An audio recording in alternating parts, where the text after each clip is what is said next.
Les armées recrutent dans le cyber.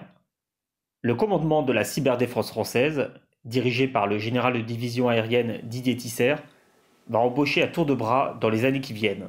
En effet, le commandement de la cyberdéfense recrute des cybercombattants. Donc un cybercombattant, qu'est-ce que c'est? D'abord, c'est un état d'esprit. C'est quelqu'un qui veut s'engager justement dans ce qu'on pourrait appeler le cybercombat.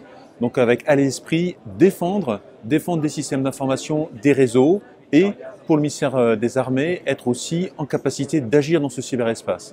Donc évidemment, cette volonté de s'impliquer, elle va s'appuyer sur un bagage technique, une expertise technique, ou bien une expertise opérationnelle, ou bien une expertise dans d'autres domaines, comme par exemple celui de l'analyse, de la compréhension d'un environnement. Chargé de la défense des systèmes d'information du ministère des Armées, le ComCyber n'est pas un inconnu chez les gendarmes. Et pour cause, la structure compte un officier de liaison, le capitaine Thomas, chargé de la synthèse au sein de la division opération du Centre d'analyse en lutte informatique défensive. Nous avons au sein du Centre d'analyse en lutte informatique défensive, l'unité phare du commandement de la cyberdéfense, un gendarme qui est inséré et qui nous apporte, en plus de ses qualités personnelles de motivation et ses compétences techniques, une vision particulière, peut-être plus orientée cybersécurité, de mécanismes justement de prise en compte d'un événement dans un cadre plus global. J'aurais tendance à dire un petit peu de police judiciaire qui nous apporte beaucoup, par rapport à notre rapport nous, qui est plutôt opérationnel au sens militaire.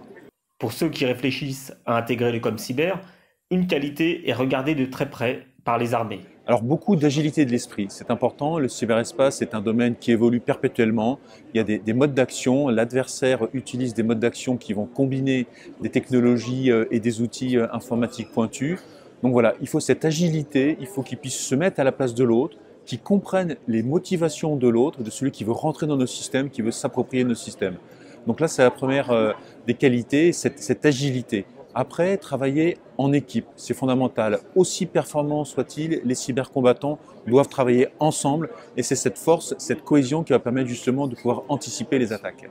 Quant à ceux qui souhaitent s'investir sans changer de job, une solution existe, la réserve.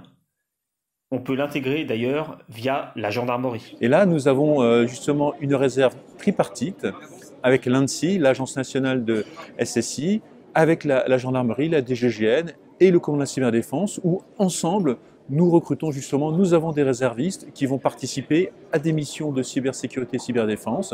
Nous avons même un maillage territorial qui permet justement de pouvoir occuper l'ensemble du territoire métropolitain et pour pouvoir agir ensemble en matière de cybersécurité et cyberdéfense.